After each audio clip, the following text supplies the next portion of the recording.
नमस्कार, खरी खरी में आपका स्वागत है। मैं हूं मृगेंद्र सिंह। आज हम चर्चा करेंगे कि वह घड़ी अब आ गई है मध्य प्रदेश की राजनीति में जिसको सब लंबे समय से इंतजार था। सरकार के कार्यकाल के 2 साल पूरे हो गए हैं। अब बारी है राजनीतिक नियुक्तियों की, क्योंकि बहुत लंबा समय हो गया। कार्यकर्ता भी आस लगाए बैठे हैं कि उन्हें कब पद मिलेगा, कब लाल बत्ती मिलेगी, लेकिन अभी तक इस तरह का कोई आदेश जारी नहीं हुआ। लेकिन अब लोगों की संभावनाएं इस कारण बढ़ गई हैं कि भाजपा के नए राष्ट्रीय अध्यक्ष का भी ऐलान हो गया। हालांकि अभी कार्यकारी हैं, लेकिन ये तय माना जा रहा है कि नितिन नवीन ही भाजपा के अगले राष्ट्रीय अध्यक्ष होंगे और वो नए साल में अपना कार्यभार ग्रहण करेंगे जेपी नड्डा से।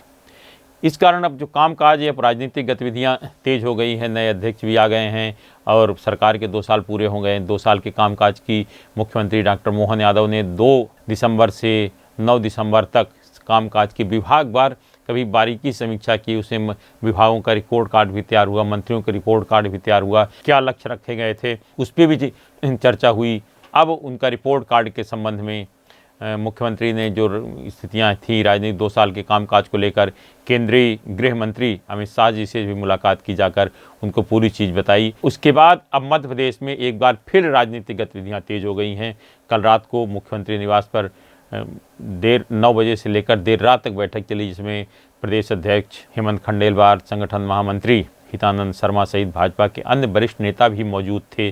जिसमें निगम मंडलों के सूची को लेकर सबसे ज़्यादा पहले चर्चा हुई। निगम मंडलों की सूची में बताया जाता बहुत नाम आए थे, 40 से अधिक नाम थे, लेकिन छांट के करते करते करीब 23-24 नामों को तैयारी हुई है। लेकिन अभी जो प्रारंभ में 10 या 12 नामों की सूची ही जारी होगी, जो हमारे खुफिया सूत्र बता रहे हैं कि एक सूची जल्द ही 1-2 दिन में जारी हो जाएगी और उसके बाद फिर और जो नाम 10-20 हो उसका अगले हफ्ते या कुछ दिन बाद और जारी हो। अब चूँकि निगम मंडल हैं, उसके बाद मंत्रिमंडल विस्तार पर भी चर्चा हुई कि कुछ मंत्रियों के कामकाज में निश्चित रूप से हाईकमान के साथ ही मुख्यमंत्री भी नाराज़ हैं। विशेषकर उन मंत्रियों को जो हमेशा विवादों में रहते हैं और जिनके बड़बोलेपन के कारण कई बार सरकार को काफ़ी नीचा भी देखना पड़ा है। उसमें एक मंत्री जी तो अपने उसके लिए विख्यात, मतलब हाई कोर्ट से भी उनको फटकार पड़ चुकी, फिर भी वो पता नहीं क्या आदत से मजबूर हैं, कुछ भी बोलते रहते हैं। अब चूँकि वो वरिष्ठ भी मंत्री हैं, आदिवासी मंत्री हैं, उनके खिलाफ भी अगर सरकार को कार्रवाई करना है निश्चित रूप से काफ़ी सोच समझ के करना होगा, क्योंकि मध्य प्रदेश सरकार अब काफ़ी तेज़ी से आगे बढ़ने के प्रयास कर रही है, विशेषकर विकास कामों को लेकर। और जो एक माहौल है जनता के बीच में और बेहतर कैसे बनाया जाए, कि आपने देखा होगा जिस तरह बिहार में 25 साल भी जो रिजल्ट 90% रहा, तो मुझे लगता है जो तैयारी चल रही है मध्य प्रदेश सरकार की, मध्य प्रदेश सरकार अगले जो चुनाव हो 3 साल बाद, मतलब 2028 में जब चुनाव हो, तो मध्य प्रदेश में कांग्रेस की स्थिति और कमज़ोर हो और भाजपा और मजबूत बन के उभरे, इस पर भी तैयारी शुरू की गई है। और अब जो नए साल में नए एजेंडे तय किए जाएंगे अगले 3 साल के लिए, उसमें बहुत सारी चीज़ें रहेंगी।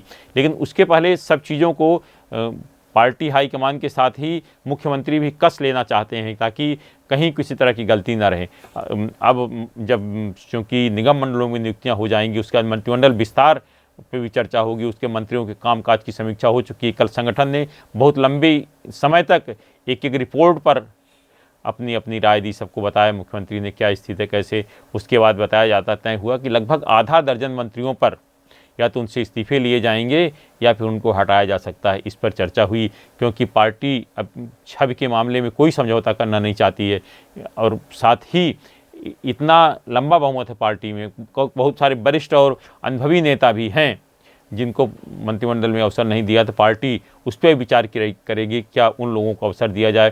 ये कुछ नेता ऐसे हैं, उनके न रहने से निश्चित रूप से उनके संभाग में असर पड़ेगा, चाहे जाति समीकरण करें या क्षेत्रीय समीकरण, सब समीकरणों को ताक पर रखना पड़ेगा, क्योंकि सरकार के पास काम करने के लिए 3 साल बचे हैं। ऐसे में यदि कोई बड़ा नेता नाराज़ रहता है तो निश्चित रूप से उसका खामियाजा पार्टी को भुगतना पड़ता है।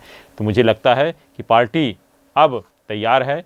निगम मंडलों की नियुक्तियों के बाद ही मंत्रिमंडल का विस्तार भी 14 जनवरी के बाद, पौष मास समाप्त हो जाएगा, उसके बाद ही मंत्रिमंडल विस्तार की संभावना व्यक्त की जा रही है, क्योंकि भारतीय जनता पार्टी जो भी शुभ काम होते हैं तो इस दौरान नहीं करती है।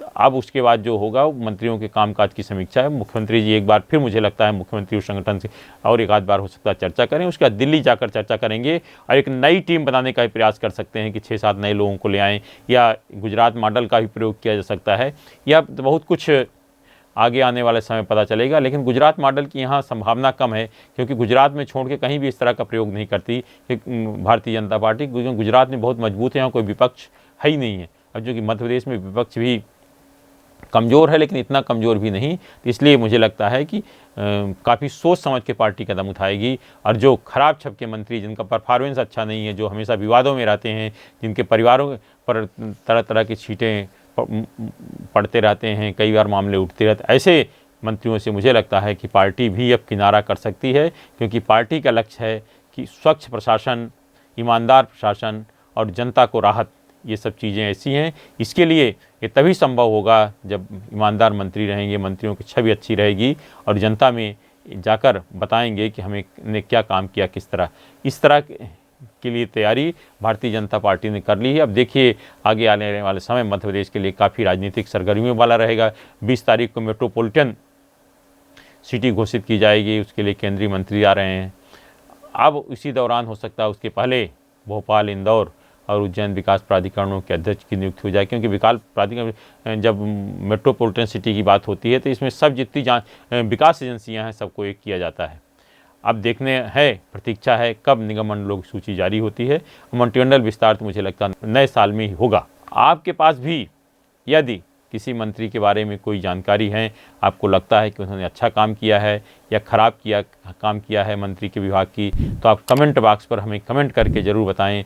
हम आपकी बात भी सरकार तक पहुंचाएंगे कि व्यवस्था में कैसे सुधार हो सकता है। आज सिर्फ इतना ही। इस तरह की खबरों से जुड़े रहने के लिए हमारे चैनल पब्लिक वाणी को आप सब्सक्राइब करिए। आपके पास भी अगर कोई खबर है तो हमें ज़रूर बताएं, क्योंकि हमारा नाम है पब्लिक वाणी।